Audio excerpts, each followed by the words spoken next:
Fala pessoal, tudo bem? Bom dia, boa tarde, boa noite. Sejam todos muito bem-vindos aos estúdios do Gran Cursos Online.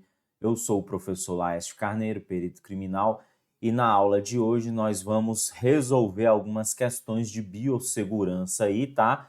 Com base na teoria que a gente já estudou em aulas anteriores, beleza, gente? Lembrando que aqui são noções de biossegurança para carreiras periciais, para os profissionais que vão atuar em laboratórios forenses e para os profissionais que vão atuar em institutos médicos legais, em necrotérios e em necrotérios de serviços de verificação de óbito. E aí, nas aulas de teoria, a gente já definiu, tá? Já mostrou como esses profissionais trabalham.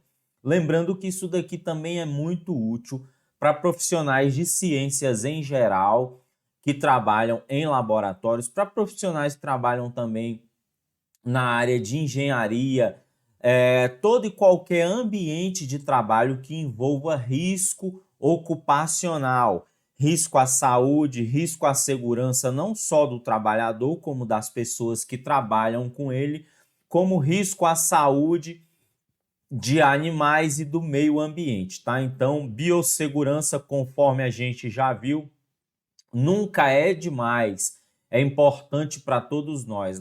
Lembrando que a gente viu que a biossegurança não está só no ambiente de trabalho, a gente viu que no dia a dia, durante a pandemia, por exemplo, a gente adota várias medidas de biossegurança, como, por exemplo, o uso da máscara, né, gente, que é um equipamento de proteção individual, um EPI, o distanciamento social para evitar a contaminação e o uso do álcool, né, para limpeza, para asepsia das mãos, para eliminar os micro-organismos que causam o Covid, por exemplo. A gente viu também que a biossegurança está presente no nosso dia a dia quando a gente vai ao banheiro, por exemplo, as medidas de higiene que a gente tem de tomar para evitar a contaminação de nós mesmos e de outras pessoas e dos alimentos, e as medidas de biossegurança que a gente adota, por exemplo, na cozinha, ao preparar alimentos, a higiene do ambiente, a higiene do profissional, do corpo, das mãos, né? Os equipamentos de proteção que a gente usa para cozinhar, touca, máscara, avental. Então, tudo isso é biossegurança.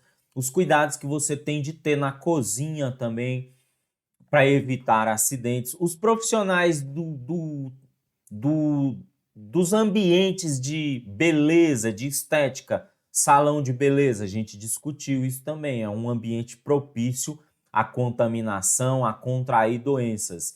E a gente que viu que até nesses ambientes tem de ser adotadas medidas de biossegurança. Lembrando que no dia a dia dos profissionais de saúde também a biossegurança é muito importante, né, gente? Outra coisa, a gente estava discutindo na nossa última aula os riscos do uso do formol, né? Eu cheguei até a apresentar para vocês um artigo, aí eu passei como tarefa de casa para vocês lerem, né? Eu coloquei os trechos mais importantes do artigo e aí a gente vai revisar ele aqui hoje. Por quê?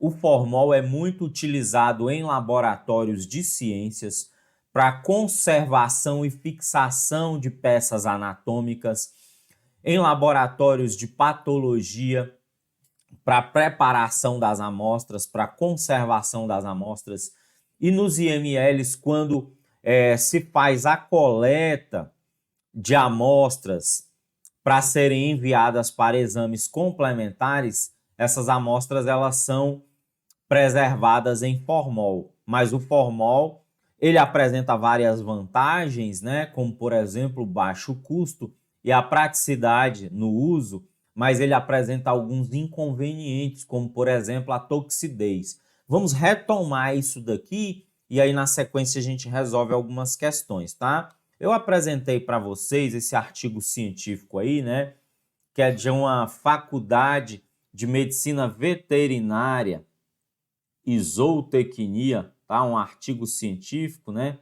Que trata aí, gente, dos inconvenientes do uso do formol e sugere a substituição da glicerina pelo formol, tá? Tá aí, ó, o uso da glicerina, né, para a substituição do formaldeído na conservação de peças anatômicas. Isso porque a glicerina é muito menos tóxica e apresenta várias vantagens, conforme nós veremos aí. Ela tem o inconveniente de apresentar um custo um pouco maior, mas ela apresenta várias vantagens que valem a pena. Aqui é o abstract, né, o resumo do artigo em inglês, tá? Todo artigo acadêmico vem com um resumo em inglês ou em espanhol no começo, são as línguas mais frequentes, que são as línguas mais utilizadas, e depois vem esse abstract, esse resumo na língua do país em que o artigo é escrito.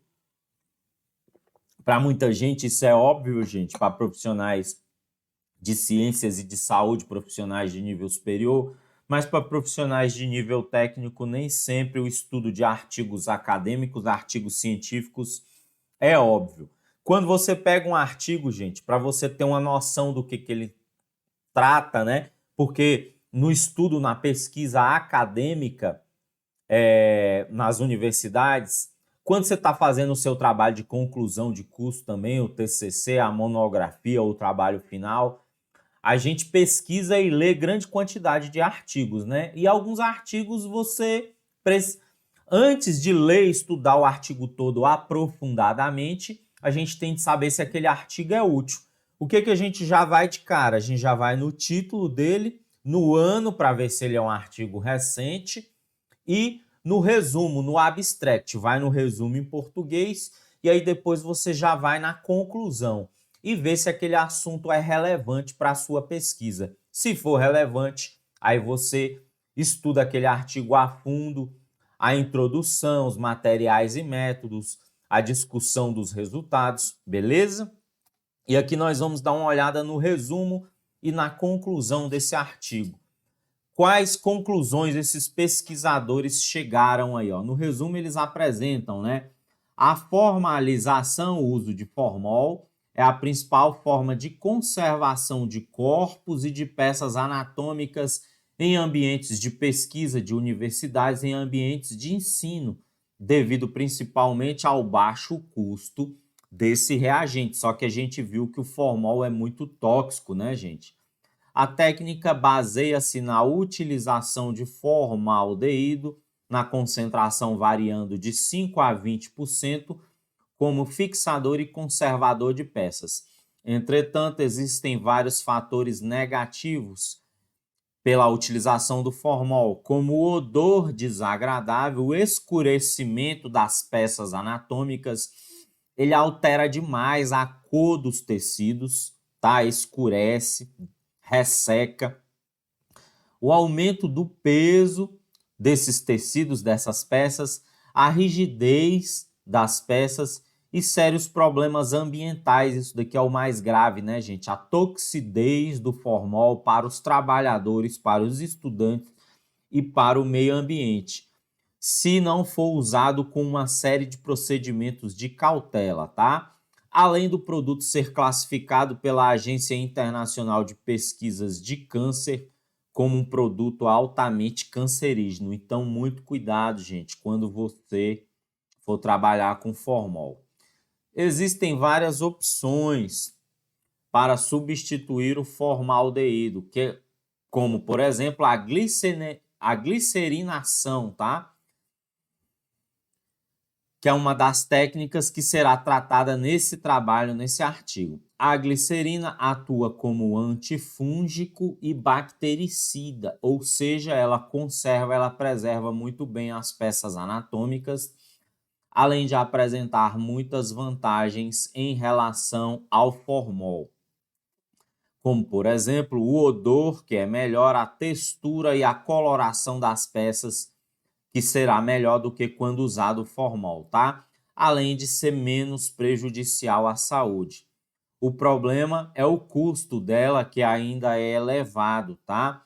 E isso explica a pouca utilização desse produto nos laboratórios de anatomia. Beleza? E tá aqui, ó, as conclusões dos pesquisadores quando fizeram esse estudo. A técnica de preparação de peças anatômicas e de cadáveres utilizando a glicerina, com base nas descrições e nos métodos utilizados pelos autores apresentados em vários contextos, tem beneficiado a duração das peças anatômicas, nas quais se pode observar um efeito de durabilidade prolongada, sendo armazenadas por um longo período com maior qualidade, tá? E aí tem outras vantagens aí, ó. Pode-se concluir que a glicerina é uma técnica muito eficiente para a conservação de peças anatômicas, principalmente para fins de estudo em aulas práticas, apresentando uma melhor didática por não apresentar riscos à saúde, tá? Então, ela evita riscos à saúde do trabalhador. Conclui-se também que, por hora, a técnica apresentada por Cury, esse autor aqui, que é discutido ao longo do artigo, se você quiser ver o artigo na íntegra, é só digitar o texto dele aí, o título dele no Google que ele vai vir, tá? Apesar de exigir um maior tempo de execução, apresentam a relação custo-benefício melhor do que outras técnicas citadas, pois a durabilidade das peças é maior, assim como raramente há necessidade de manutenção, além das peças anatômicas permanecerem completamente secas após o término da técnica. Tá? Então tá aí, gente, algumas das vantagens. Eu recomendo que vocês leiam os demais trechos do artigo. Dá uma googada e lê o artigo na íntegra, porque você já viu nas nossas aulas anteriores, tá aqui, ó, que caiu uma questão sobre esse assunto. Tá aqui, ó, essa questão que a gente resolveu, justamente sobre os benefícios do uso da glicerina em relação ao formol, tá? Agora vamos resolver algumas questões com base na teoria de biossegurança, nas teorias de segurança do trabalho, de segurança do trabalhador que a gente estudou na aula anterior, tá? Tá aí, ó, questão 44, eu não me lembro de qual concurso, de qual prova eu tirei essa questão, mas é prova de concurso, tá, gente? O estabelecimento de medidas de biossegurança nos laboratórios de anatomia e de necrópsia baseia-se na observação dos riscos a que estão expostos os profissionais e os usuários desses laboratórios. Os riscos são classificados de acordo com a natureza em 5 categorias.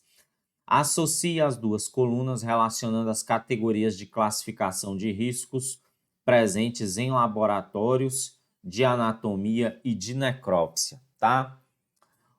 O acidente com serra elétrica, gente, o acidente com serra elétrica, ele classifica-se em qual categoria? Ele se classifica melhor em qual dessas categorias? Risco físico, risco químico, risco biológico, risco ergonômico ou risco de acidente, tá? Nessas categorias aqui, enquadra-se melhor como risco de acidente. Então, a gente coloca a letra E aqui, tá? Vamos ver qual das alternativas pode ser? Pode ser o AE, pode ser a D. A AA já não pode ser, a D já não pode ser, a B já não pode ser e nem a C, tá bom? Vamos ver as próximas? Vibração e ruído de serra elétrica. Tá, vibração e ruído é um risco físico, tá, gente? É um risco físico. Então, a gente coloca o A aqui, ó. Aí a gente vê que agora só pode ser a alternativa E, tá? Já poderia até marcar a resposta da alternativa E, mas como a gente está estudando, a gente está treinando, vamos ver as próximas alternativas, beleza? Aqui, ó, contato com sangue. Contato com sangue é um risco biológico. Vamos ver, ó, B é risco químico, C é risco biológico, tá? Então, tá aqui, ó, beleza? O formol, o uso do formol é o risco químico, né? Risco químico, vamos colocar aqui letra B, tá? Esforço físico para a manipulação do cadáver, tá? Então, isso daqui é um risco ergonômico. Então, gente, de acordo com o que a gente estudou, só pode ser a letra E. Gente, até citei para vocês, né? Para quem está chegando na aula aí agora, não me conhece, eu sou o professor Laes Carneiro, sou perito criminal e trabalho muito nesse ambiente de remoção de cadáveres, acompanho muito o trabalho dos técnicos, dos auxiliares de autópsia e de necrópsia. Eu tenho muitos colegas com hérnia de disco pela manipulação de forma inadequada de cadáveres, né? O cadáver é pesado, o peso médio das pessoas que a gente remove aí é de 60 a 80 quilos. Então tem de ter um cuidado na manipulação para não lesionar a coluna, tá? Não só na hora de virar o corpo, como na hora de levantar o corpo para colocar, por exemplo, no rabecão, na hora de tirar, o manuseio do corpo. Aí, no local do crime, tem o manuseio do corpo para os exames. Depois que termina os exames, tem que colocar o corpo na cuba para subir, para colocar no rabecão. Chegando no IML, no Serviço de Verificação de Óbito, tem de descer aquele corpo do rabecão, tem de transportar ele num carrinho até a geladeira ou até a câmara fria, tem de manusear aquele corpo de novo. Na hora de fazer a necrópsia, tem de descer da câmara fria, colocar no carrinho, depois mudar ele do carrinho para a mesa de necrópsia. Durante a necrópsia, tem de virar o corpo e tem de fazer a limpeza do corpo, tem de fazer a abertura das cavidades. Durante o exame ali, uma necrópsia pode demorar até mais de hora, a depender da complexidade. E depois tem de fechar o corpo todo novamente e lavar, guardar na geladeira novamente para entregar à família. Então, tudo isso envolve risco de lesão na coluna, envolve risco ergonômico, tá? Então, quem vai trabalhar nessa área tem de ter muito cuidado, porque você vai trabalhar aí por 20, 30 anos. Muito cuidado para não machucar a coluna. Eu tenho um colega mesmo, grandão, fortão, deve ter uns 2 metros, e ele achava que por ser forte e grande, sempre conseguia manusear os corpos só, né? E aí acaba que ele teve uma hérnia de disco grave, ele teve de ser afastado e hoje ele está readaptado em serviços administrativos, tá? Então tem esse risco aí, beleza? Tô falando para você porque tem muita gente que gosta dessa área e quer fazer concurso especificamente para essa área, tá? Então, para você estar ciente dos riscos aí. Vamos aqui para a próxima questão dos nossos simulados aqui. Marque a única alternativa que não constitui uma das finalidades das boas práticas de segurança em laboratórios. Gente, quais são os objetivos das boas práticas de segurança em laboratório, conforme a gente viu? Evitar riscos para a saúde do trabalhador, riscos de acidente e riscos de doença. Evitar riscos à saúde de quem trabalha ali naquele ambiente, além daquele trabalhador. Evitar riscos à saúde do meio ambiente, dos animais, das plantas, tá? Essas são as principais finalidades das técnicas de biossegurança, das boas práticas de segurança em laboratório e em ambientes de trabalho que envolvam riscos, tá? Então, qual dessas não é uma das finalidades das boas práticas de segurança? Prevenir acidentes com reagentes químicos. É sim, né, gente? Correto, né? Correto, né? É uma das finalidades, tá? Evitar prejuízos à saúde dos trabalhadores do laboratório e a outras pessoas e ao meio ambiente. Correto, é uma das finalidades, tá? Diminuir os riscos de doenças ocupacionais, correto, é uma das finalidades. Exemplo, evitar o risco de câncer. Eu citei para vocês que eu tenho um colega químico que morreu de câncer jovem, tá? Câncer adquirido por produtos químicos em laboratório. Evitar danos e prejuízos aos trabalhos desenvolvidos no laboratório, sim, também. Evitar contaminação de experimentos, tá? Aumentar o lucro do órgão ou da empresa que opera em laboratórios, economizando com a aquisição de equipamentos de proteção individual e coletiva essa não é finalidade das técnicas de biossegurança, das boas práticas em laboratório, tá bom? Assinale a única alternativa que não cita corretamente classes de riscos existentes em laboratórios voltados para análises forenses. Nós vimos aí que os laboratórios de ciências em geral, os laboratórios de saúde em geral, os IMLs, os necrotérios, apresentam riscos biológicos, riscos químicos, riscos físicos, riscos de acidentes e riscos ergonômicos, tá? E aí a questão que é que você marque uma alternativa que não indica corretamente classes de riscos, beleza? Alternativa A, riscos químicos, ok. Riscos físicos, ok. Alternativa B, riscos físicos, ok. Riscos biológicos, ok. Alternativa C, riscos biológicos e riscos químicos. Alternativa D, riscos químicos, riscos físicos e riscos biológicos. Alternativa E, riscos ergonômicos e riscos econômicos. Isso daqui não é uma classe de risco da biossegurança, beleza? Então é essa a alternativa que não atende, tá bom? Vamos para a próxima questão. Tá aí, ó. Assinale a única alternativa que constitui um produto ou reagente químico inflamável. Inflamável são reagentes que inflamam, que pegam fogo facilmente. Geralmente são derivados do petróleo, geralmente são substâncias químicas voláteis. A exemplo dos derivados do petróleo, gente, hexano, muito utilizado em laboratório, ciclohexano, benzeno, tolueno, são reagentes, são hidrocarbonetos muito voláteis, evaporam facilmente e inflamam facilmente.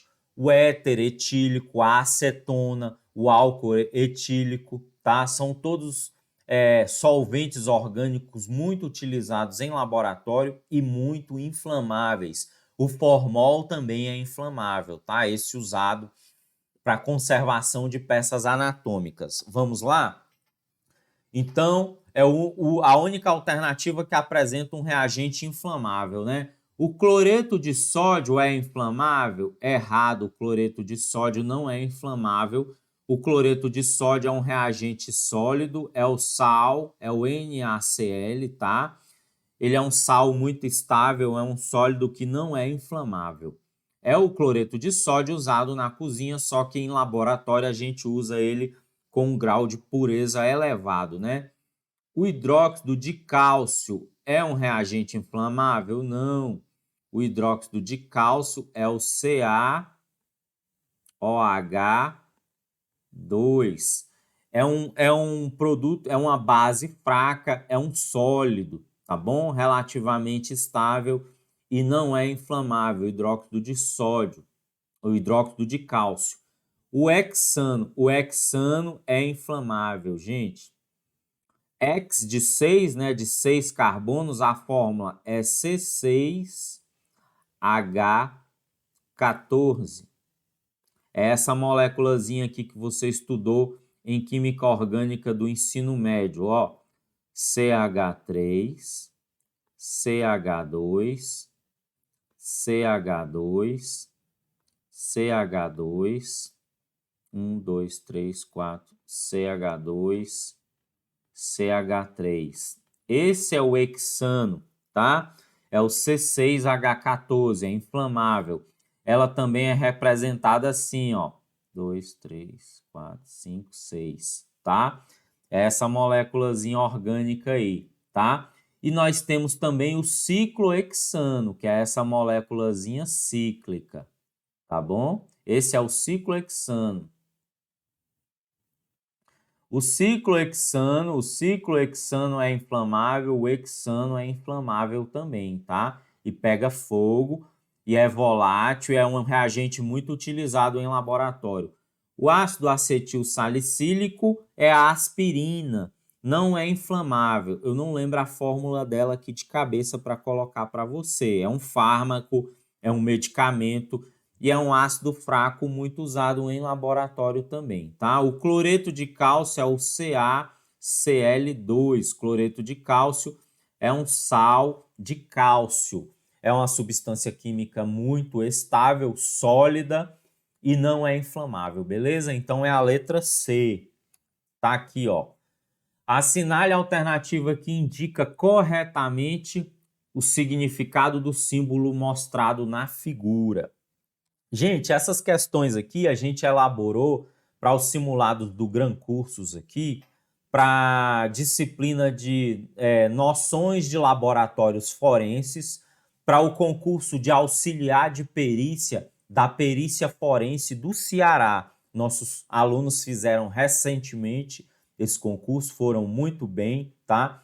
Eu ministrei para eles medicina legal, criminalística, e para os simulados eu elaborei as questões de medicina legal, de criminalística e de segurança em laboratórios. E eu coloquei essas questões aí para os simulados e na prova vieram questões semelhantes e os nossos alunos, graças a Deus, foram super bem na parte de segurança em laboratórios, tá? Vamos ver aqui, ó. Assinale a alternativa que indica corretamente o significado do símbolo mostrado na figura. Gente, esse símbolozinho aqui mostra que a substância é corrosiva, ataca tecidos, destrói tecidos. Pode ser, por exemplo, um ácido, pode ser, por exemplo, uma substância alcalina, tá? Pode ser um ácido sulfúrico, pode ser um hidróxido de sódio, beleza? Então, esses pictogramas, essas figurinhas que indicam risco, elas estão muito presentes no dia a dia de profissional de laboratório, dos profissionais que trabalham na área forense que lidam com substâncias tóxicas. Aqui nos slides seguintes eu trouxe para você aí mais algumas que nós vamos ver e lá nos slides anteriores eu apresentei outras, olha só, tá? Lá para trás eu apresentei uma tabelinha de pictogramas, não, é lá para frente mesmo, deixa eu ver aqui. É lá para. Ah, tá aqui, ó. Vários pictogramas para você revisar o significado deles. Sobre as classes de riscos existentes, tá bom? Que é muito comum no dia a dia do profissional de laboratórios forenses, de laboratórios de ciências, de laboratórios de saúde, porque vocês vão lidar com esses riscos, com essas substâncias. Então vamos voltar aqui. O que significa esse símbolo? Substância tóxica? Substância tóxica geralmente é uma caveirinha, tá? Substância inflamável geralmente é um foguinho, tá? Substância explosiva é o ícone de uma explosão. Substância radioativa é aquele desenho do símbolo radioativo. E substância corrosiva é esse símbolo que a gente está vendo aí, beleza? Tá aqui, ó. Assinale a alternativa que indica corretamente o procedimento tecnicamente correto.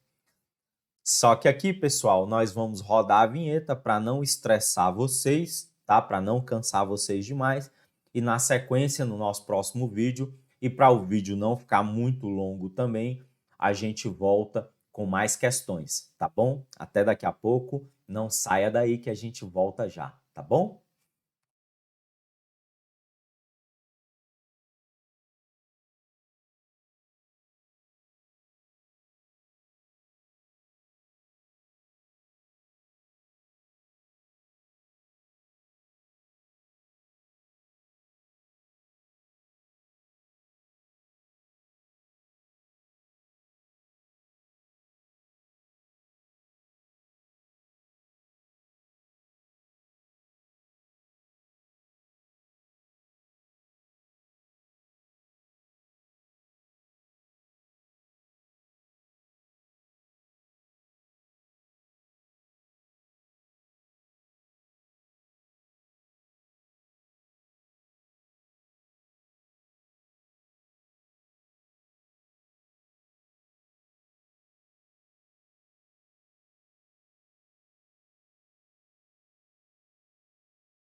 Fala pessoal, voltando aqui, resolvendo mais uma sequência de questões, tá? Vamos lá então, para a nossa próxima questão dos nossos simulados aqui. Assinale a alternativa que indica corretamente o procedimento tecnicamente adequado.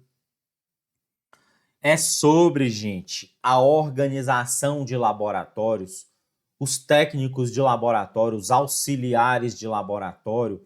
Cada estado tem uma nomenclatura, né? Não só esses técnicos, os auxiliares, como os profissionais que supervisionam, os químicos, os farmacêuticos, os biomédicos, os médicos, os bioquímicos, os profissionais, os biólogos, tá? Os profissionais de laboratório, em geral, precisam saber desses procedimentos, tá? Os técnicos e os auxiliares para executarem. E os profissionais de nível superior, responsáveis pelas equipes, para supervisionar, para treinar, para orientar, para conferir, para fiscalizar se está tudo certinho, para evitar os riscos de acidentes. Eu já fui técnico de laboratório, falei para vocês, trabalhei 5 anos como técnico de laboratório aqui da Companhia de Saneamento Ambiental do Distrito Federal, da CAESB, e a gente tinha sempre esse cuidado de manter o nosso almoxarifado, o nosso estoque de reagentes devidamente organizado de modo a evitar os acidentes. Regras básicas de segurança em almoxarifados de laboratórios. Primeira regra básica demais, gente. Os reagentes, os ácidos, eles têm de ser mantidos afastados das bases. Por quê? Ácido, quando mistura com base, ocorre uma reação violenta, uma reação de neutralização, com liberação forte de calor, podendo ocorrer até explosão, tá? Então, esses reagentes são guardados em separados, afastados, distantes, os ácidos das bases, tá? As prateleiras têm de ser prateleiras resistentes, prateleiras estáveis, geralmente prateleiras de aço. O ideal seria aço inoxidável reforçado. Ou, se não for aço inoxidável, pelo menos um aço com a pintura resistente. Por quê? Os ácidos e as bases atacam metais, né? Aí, se tiver uma pintura resistente, evita a deterioração dessas prateleiras, aumenta a durabilidade delas, porque se for prateleiras de aço corroídas, elas vão chegar um tempo que vão desmoronar e esses reagentes vão cair no chão. Madeira, MDF, geralmente não aguenta ácido, tá? Com os respingos, com os vapores, elas vão se deteriorando e vai chegar uma época que elas vão se desmanchar. Na Universidade de Brasília, onde eu estudava, quando a gente trabalhava com pesquisa, a gente tinha uns armários especiais, reforçados, de aço, com uma pintura específica resistente a ataque de ácido e de base, e geralmente esses armários eram importados. E aí tem de ser essas prateleiras bem resistentes. Materiais muito pesados, de volume grande, a gente guarda nas prateleiras mais baixas. Porque se você guarda para cima, você está deslocando o centro de gravidade, o centro de massa daquela prateleira. E a chance dela tombar é maior. Então, recipientes grandes, pesados, a gente guarda nas partes de baixo, tá bom? E ácidos afastados de bases. Para reagentes inflamáveis, ou o ambiente tem de ser bem arejado, tem de ser bem ventilado, ou tem de ser armários próprios com portas fechadas, armários próprios de aço com portas fechadas. Vamos dar uma olhada aqui nessa questão que envolve isso. Outra coisa, gente, a manipulação. Tudo que é tóxico, tudo que é volátil tem de ser manuseado na capela de exaustão de gases. Exemplo, ácido clorídrico é muito volátil, é muito tóxico, é muito corrosivo, é muito irritante. Tem de ser manuseado em uma capela de exaustão de gases. Outro exemplo, ácido fluorídrico, o HF. O ácido clorídrico é o HCl, o ácido fluorídrico é o HF, tá bom? Também é muito tóxico, tem de ser manuseado sempre na capela. Outro exemplo, o ácido cianídrico, também muito tóxico, sempre na capela de exaustão de gases, nunca na bancada ao ar livre. E você tem de ver se o exaustor da capela está funcionando, se ele é eficiente, tá? Para você fazer o teste, você pega uma folha de papel toalha e segura, liga o motor da capela de exaustão e coloca dentro da capela. Se esse exaustor puxar o papel, é porque se ele fizer uma exaustão turbulenta, forte, puxar o papel toalha, por exemplo, é porque o motor está funcionando corretamente e a exaustão é eficiente. Por que eu falo isso? Porque tem capela de exaustão de gases que a gente liga, tá? Vou voltar aqui na capela de exaustão de gases para você ver, quem não conhece, quem não está memorizando, relembrando, tá? Vou voltar aqui na capela de exaustão de gases para você ver qual é. Tá, gente? Para quem chegou agora na aula. Aí, a capela de exaustão de gases é essa daí. Lá em cima tem uma coifa, parecendo coifa de cozinha, com um motor de exaustor. Por que eu peço para você verificar a eficiência da capela de exaustão? Porque às vezes o motor está funcionando fazendo um barulho, aí você acha que a capela está funcionando, mas ela não está jogando para fora. Para saber se ela está jogando para fora, você faz esse teste com o papel toalha. Você segura o papel toalha dentro dessa vitrine dela aí, tá? Essa vitrine é uma tampa que serve para abaixar. Ela é uma tampa corrediça, basculante, que você baixa para os vapores não voltarem para o laboratório. Então você segura o papel toalha lá dentro. Se ela estiver succionando o papel toalha, é porque a exaustão é eficiente. Por que eu estou falando isso? Se você for mexer com ácido cianídrico, por exemplo, que é altamente tóxico, perigosíssimo, pode matar em questão de minutos, você não pode correr o risco dessa capela não estar funcionando. Ela pode estar só fazendo barulho e não pode estar fazendo a exaustão dos gases. E aí você vai passar mal, vai morrer e vai matar mais gente no laboratório. É sério, gente, ácido cianídrico é muito perigoso, mata mesmo, tá? HCN. Dê uma gulgada aí sobre os riscos dele, tá? Então vamos voltar lá para a questão. A gente viu tudo isso nas aulas anteriores, beleza, galera? Tá aí, ó, os EPIs para o manuseio de cadáveres, tá bom? Nós vimos tudo isso nas aulas anteriores, para quem chegou aí agora. Tá bom? Tá aí, ó. Assinale a alternativa que indica o procedimento tecnicamente correto. Ácidos e bases devem ser guardados segregados ou separados uns dos outros. Correto, tá? Nós já vimos isso. Substâncias oxidantes devem ser guardadas juntas com substâncias redutoras. Errado, né, gente? Então, gente, a correta já é essa daqui, beleza? Ácidos e bases devem ser guardados segregados ou separados uns dos outros. Substâncias oxidantes e substâncias redutoras juntas. Não, errado, tá? Porque é o mesmo problema, pode ocorrer até uma explosão. Ácido fluorídrico, HF, né? Deve ser manuseado em bancada ao ar livre. Errado, tá bom? Ele deve ser manuseado na capela de exaustão de gases. Ácido cianídrico, o HCN, deve ser manuseado em bancada ao ar livre. Errado, é muito tóxico. Esse é um dos reagentes mais perigosos que nós temos em laboratório, tá? Ao preparar uma solução de ácido sulfúrico, a água deve ser adicionada sobre o ácido concentrado. Gente, erradíssimo, tá? Isso daí, para quem não é da área, derruba muita gente. Para quem é da área é fácil, né? O ácido sulfúrico nunca... Na hora de preparar uma solução de ácido sulfúrico, a mistura de ácido sulfúrico com água é uma reação que libera muito calor, o ácido sulfúrico com água concentrado. É uma reação muito exotérmica que pode até causar uma explosão. Então, a gente prepara como?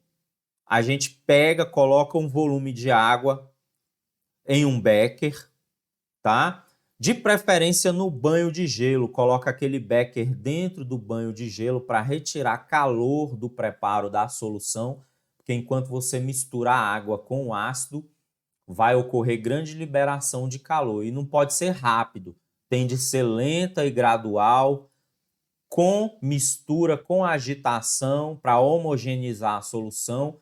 E aí você vai adicionando lentamente o ácido sulfúrico sobre a água, nunca o contrário. Nunca jogar a água sobre o ácido sulfúrico, porque é muito perigoso, beleza?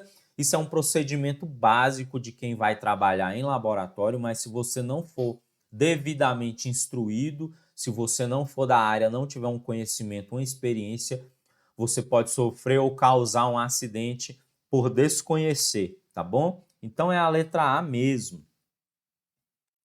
Isso mesmo, o ácido sempre na água, tá? Vamos lá. Sobre os procedimentos básicos em laboratórios, marque a alternativa que indica o procedimento correto. As vidrarias volumétricas, a exemplo dessas aqui, ó, bureta, proveta, balão volumétrico, pipeta volumétrica, pipeta graduada, devem ser secadas em estufa de aquecimento. Errado. Gente, toda vez que você faz um experimento lá, uma titulação ácido-base, por exemplo, você vai usar essas vidrarias aí. São vidrarias de medição de volume, aferidas, calibradas minuciosamente para medir volumes de forma mais precisa e exata possível. Quando você for trabalhar lá no seu laboratório, vai ter o procedimento de limpeza, de lavagem dessa vidraria, e o procedimento de secagem é na bancada ao ar livre. Por quê? Esse tipo de vidraria calibrada, ela não pode ser aquecida, secada em estufa. Porque quando você aquece o material, o vidro é sílica, é dióxido de silício, tá? Quando você aquece esse material, ele sofre dilatação, aumento de volume, perda da calibração. Então, a exatidão, a precisão daquele instrumento de medida vai embora, estragou o equipamento. Para medida de precisão, de exatidão, ele não serve mais, beleza? Não pode secar, tá bom? Em estufa. Tá aí, ó. Em caso de contaminação da pele com substâncias agressivas, lavar com água corrente abundante, correto, tá bom? Lavar com água corrente abundante e buscar o socorro imediatamente. Em caso de contaminação dos olhos com substâncias agressivas, deve-se conduzir a vítima imediatamente ao hospital sem a necessidade de nenhum outro procedimento. Não, gente, imediatamente tem de lavar com água corrente abundante, porque vamos supor que a vítima, o socorro demore meia hora, a vítima vai ficar com ácido no olho meia hora? Não pode, vai detonar a córnea, vai detonar o globo ocular daquela pessoa. Hidróxido de potássio, hidróxido de sódio, tem de ser lavado imediatamente no chuveiro, no lava-olhos de segurança. Esse equipamento aqui que a gente viu, ó, o lava-olhos de segurança. Geralmente no laboratório existe o chuveiro e o lava-olhos junto, tá bom?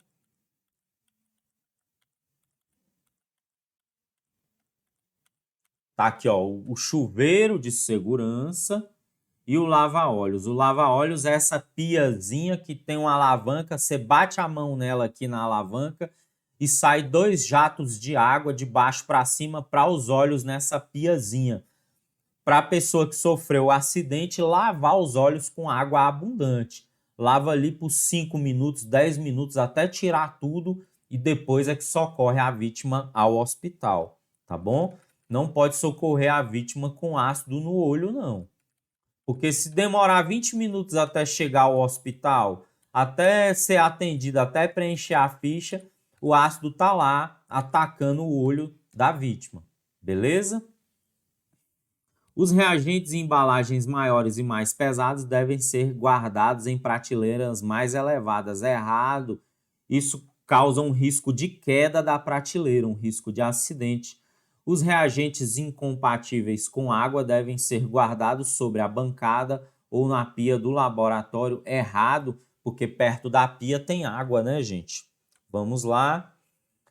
Assinale a única alternativa que não corresponde a um equipamento de proteção individual comumente usado por profissionais que operam em laboratórios forenses. Gente, revisando, qual é os EPIs usados em laboratórios forenses, né? É bom usar uma touquinha, um gorro, tem que usar o óculos de proteção, tem que usar a máscara, tem que usar as luvas de borracha, pode ser as luvas de procedimento, pode ser as luvas cirúrgicas, ou pode ser aquelas luvas de borracha, a amarela, luva de látex, só que aquela luva de látex, ela tira o tato, tira a sensibilidade, para você manipular vidrarias, materiais sensíveis que dependem do tato, é ruim. O mais comum, o mais usado é a luva de procedimento mesmo. Infelizmente, com a pandemia ficou muito cara, antigamente era muito barato, a gente podia usar à vontade, né? Mas hoje está caro, mas a gente não pode negligenciar da segurança. Além das luvas, o jaleco ou guarda-pó de manga longas, tá? A calça fechada, nada de bermuda, nada de saia para as meninas, tá? E para os pés, calçado fechado, botinas de couro ou botinas, botas, galochas de borracha, tá? Esses são os EPIs ideais. Dependendo do procedimento que você for fazer, se houver risco de respingo na face, não só nos olhos, porque você tem aqui ó, as bochechas desprotegidas. Se houver risco de respingo, você pode usar o protetor facial tipo Face Shield, o visor de acrílico, tá bom? Isso no ambiente de necrópsia também, para evitar respingo de sangue, de secreções no rosto. Esses são os equipamentos de proteção individual. E nós temos equipamentos de proteção coletiva, como, por exemplo, o chuveiro e o lava-óleos de segurança, a capela de exaustão de gases e os dispositivos anti-incêndio no laboratório, os extintores, os hidrantes, os detectores de fumaça, os sprinklers, as portas de saída de emergência, tá bom? Tudo isso são equipamentos de proteção coletiva. Vamos ver a única alternativa que não indica um equipamento de proteção individual. O óculos de proteção é um EPI, né? O jaleco ou guarda-pó são EPIs, né? O chuveiro e lava-óleo de segurança é EPC, equipamento de proteção coletiva. Então é essa a alternativa. Luvas de látex ou de borracha é um EPI. Calçados fechados tipo bota, botina de couro ou de borracha polímero. Beleza? Vamos para a próxima questão. Tá aí uma questão do IDECAN da prova de auxiliar de perícia da Perícia Forense do Ceará, concurso recente aí, gente, muito concorrido, muito procurado. Foi um concurso que, graças a Deus, nossos alunos se saíram super bem, tá? E essa questão ela traz sobre os pictogramas e veio muito tranquila para os nossos alunos, porque a gente estudou esses pictogramas aí, ó, os símbolos de perigo, tá? É bem intuitivo, mas um ou outro pode causar confusão. Os mais comuns são esses aqui, ó, risco de explosão, risco de produto inflamável, produto corrosivo, produto comburente, né, que pega fogo, produto mutagênico ou carcinogênico, produto tóxico ou venenoso e produto prejudicial ao meio ambiente. Esses são os mais comuns, tá? Vamos ver aqui. Tá aqui, ó. Os pictogramas de perigo fazem parte do Sistema Internacional de Classificação de Rotulagem de Produtos Químicos, segundo a ANR 26, norma regulamentadora número 26 do Ministério do Trabalho e Emprego. A implementação dos pictogramas é obrigatória em rótulos e frascos de reagentes e nas fichas de informação de segurança de produtos químicos. No rótulo de um reagente observou-se o seguinte pictograma. Então, esse daí é venenoso, né, gente? Ou tóxico, tá aí, ó, ou nocivo, né? Deve-se ter cautela no manuseio de uso desse reagente, pois ele é radioativo não, corrosivo não, explosivo não, tóxico sim, tóxico ou venenoso, tá? Inflamável não. Foi de boa essa questão, né, gente? Tranquilinha, tá? Tá aí, ó. O uso de ácidos é muito comum em análises qualitativas e quantitativas. Os mais comumente usados são o ácido clorídrico, HCl, o ácido sulfúrico, H2SO4 e o ácido nítrico.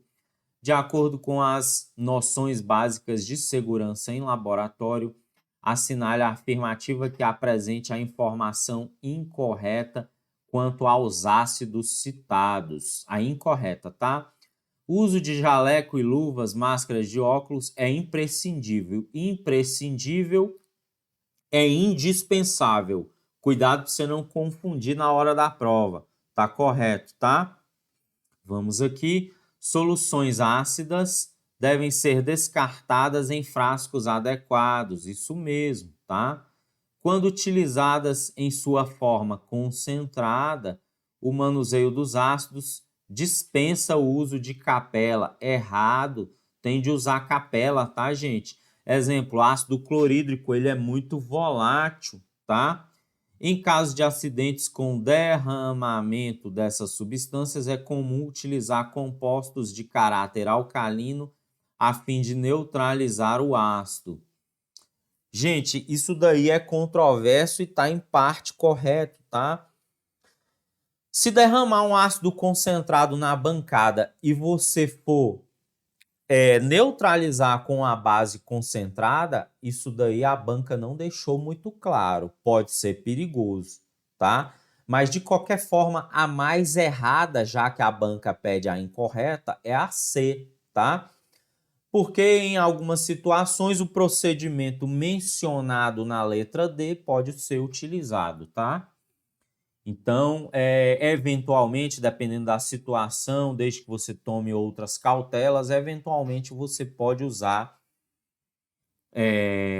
uma substância alcalina para neutralizar uma substância ácida para diminuir o risco, o perigo ali, tá? Deve-se ter cautela com reações exotérmicas que liberam calor e violentas, que podem levar à projeção de reagentes e até mesmo à explosão. Correto, beleza? Então a resposta é a letra C. Beleza, gente? Gente, aqui a gente termina a sua parte de noções de biossegurança em laboratórios forenses, em ambientes de necrópsia, em necrotérios de IML, de SVO. Qualquer concurso que vier essa parte de segurança, esse conteúdo te atende. Quando vir o seu edital, a gente vai ver o que o edital detalha. Se vir mais algum conteúdo específico, a gente complementa. Se vir alguma norma específica de segurança, a gente complementa. Beleza? A parte de noções gerais que a gente tem para ministrar para os concursos de modo geral, para as carreiras de perito, de auxiliar, de técnico de laboratório, papiloscopista, médico também, tá? Todos os profissionais que vão precisar da parte de biossegurança, que podem trabalhar com procedimentos de laboratório ou procedimentos de IML, ou procedimentos de rua no manuseio, no exame de cadáver, de local de crime que envolva risco, isso daqui contempla. Beleza? E aí a gente se encontra aí nos próximos conteúdos que a gente vai disponibilizar para você. Por hoje é só, um abraço, bons estudos e até a próxima.